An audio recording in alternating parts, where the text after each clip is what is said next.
Good morning everyone. मैं शिवशंकर। आज हम लोग बात करेंगे प्रोकैरियोटिक और यूकैरियोटिक में जो डीएनए रेप्लिकेशन में हेल्प करने वाले एंजाइम्स हैं उसमें डिफरेंस देखेंगे। ठीक है, जैसे कि मैंने पिछले वाले लेक्चर्स में बताया था, हेलिकेज का फंक्शन, प्राइमेज का फंक्शन और डीएनए पॉलीमरेज का फंक्शन। ठीक है, अब देखेंगे कि यूकैरियोटिक और प्रोकैरियोटिक में जो डीएनए एंजाइम्स जो रेप्लिकेशन में हेल्प करती हैं वो अलग अलग होती हैं। ठीक है ना, बताया था।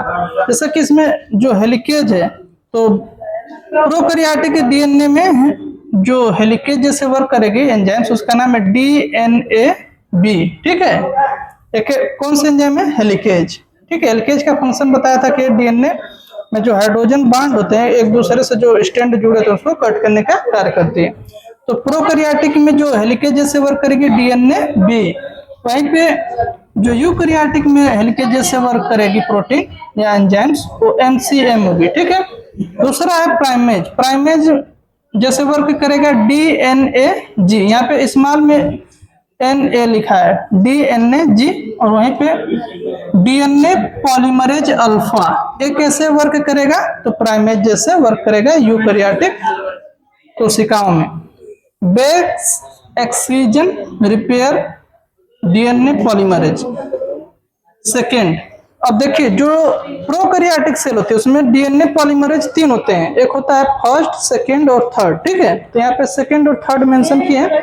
फर्स्ट का जो काम होता है क्या? डीएनए पॉलीमरेज जो फर्स्ट है प्रोकैरियोटिक में, डीएनए पॉलीमरेज फर्स्ट, इसका जो कार्य होता है, जैसे मान लीजिए कि डीएनए रेप्लिकेशन हो रहा है, ठीक है ना, तो कोई मान लीजिए कि मिस पेयर हो गया, जैसे ए की जगह पे जो है यहाँ पे इसने जो नया जो बेस बना रहा है वो सी कर दिया। ठीक है, तो इसको सही करने का जो कार्य होता है वो किसका होता है? डीएनए पॉलीमरेज फर्स्ट का। इसके साथ साथ इसका जो कार्य होता है वो क्या होता है? प्राइमर, जो यहाँ पे प्राइमर था उसको रिमूव करने का, यानी कि यहाँ से हटाने का जो कार्य होता है वो किसका होता है? डीएनए पॉलीमरेज फर्स्ट का। तो फर्स्ट क्या करेगा?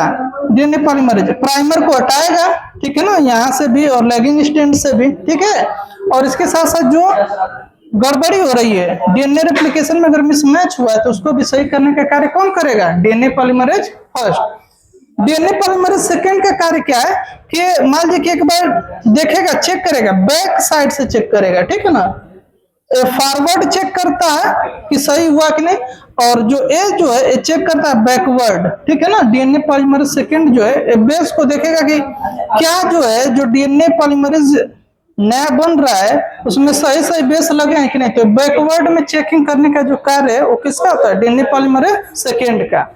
मेन जो एंजाइम्स इसमें जो होती है डीएनए पॉलीमरेज थर्ड होता है प्रोकैरियोटिक में। ठीक है ना, डीएनए पॉलीमरेज थर्ड क्या है?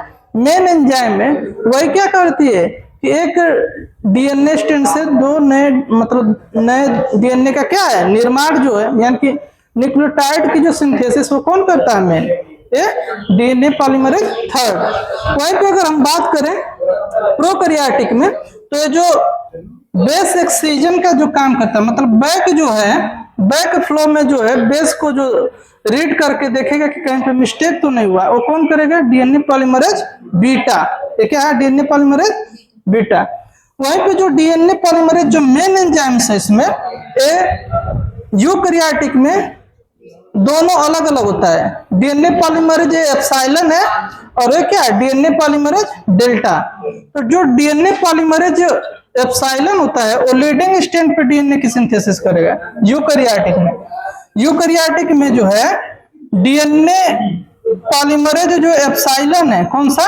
DNA polymerase epsilon, leading strand पे डीएनए बनाएगा, और जो डीएनए पॉलीमरेज डेल्टा है वो डीएनए की सिंथेसिस लैगिंग स्ट्रैंड पे करता है। ठीक है, और जबकि प्रोकैरियोटिक में एक ही डीएनए है, मेन डीएनए, क्या? DNA polymerase third. ये क्या करेगा कि दोनों स्ट्रैंड पे नया डीएनए का निर्माण करता है। ठीक है, इतनी बात समझ में आई।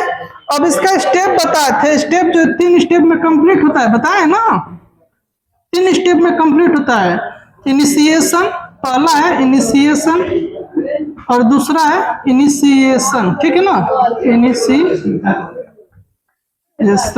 यानी कि आरंभन या स्टार्ट बोलते हैं। इसके बाद स्टेप दूसरा है वो क्या है? इलॉन्गेशन, नेशन, और तीसरा क्या है स्टेज, वो है टर्मिनेशन, टर्मिनेशन। ठीक है, तो इसमें क्या होता है कि इनिशिएशन में डीएनए का जो निर्माण है वो शुरुआत होता है, ठीक है ना, कि डीएनए बनना अब शुरू होगा। इलांगेशन में क्या होगा कि डीएनए पॉलीमरेज जब नया न्यूक्लियोटाइड क्या है रखता जाएगा और इस तरह से नए न्यूक्लियोटाइड का निर्माण शुरू हो जाएगा। और टर्मिनेशन में क्या है कि जब पूरा डीएनए जो है जितना बड़ा वो सिंथेसाइज हो जाएगा तो क्या हो जाएगा, ये डीएनए रेप्लिकेशन रुक जाएगा। तो इस प्रकार से एक ओल्ड डीएनए है और एक क्या है नया डीएनए, आपस में क्या हो जाएंगे, जुड़ जाएंगे। और एक ए ओल्ड डीएनए मतलब न्यू डीएनए और एक ओल्ड डीएनए ए भी आपस में जुड़ जाएंगे। तो एक डीएनए से कितने डीएनए का निर्माण हुआ, 2, ठीक है, जिसमें एक ओल्ड डीएनए और एक कैसा है न्यू, एक ओल्ड डीएनए और एक कैसा है न्यू। तो इस प्रकार के डीएनए रेप्लिकेशन को हम क्या कहते हैं, semi conservative type of replication. ठीक है, तो आज ये जो क्लास है आपको समझ में आई होगी। अगर समझ में आए तो ज्यादा से ज्यादा लाइक कीजिएगा, कमेंट्स कीजिएगा और चैनल्स को सब्सक्राइब कर लीजिएगा।